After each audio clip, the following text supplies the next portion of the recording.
Hello friends, শুভ নবমী। আশা করব তোমরা সবাই ভালো রয়েছো আর খুব সুন্দরভাবে তোমাদের পুজো কাটিয়েছো।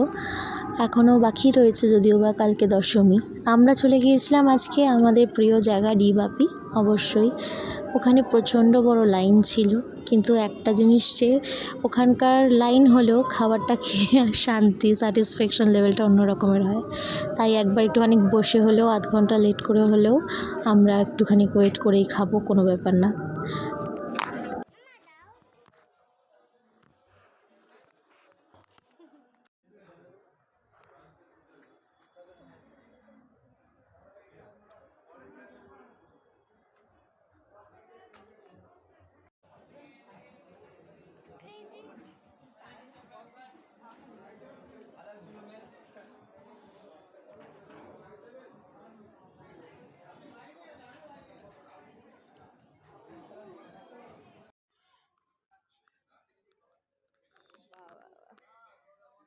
দাঁড়া দাঁড়া দাঁড়া, দুষ্টু করিস না।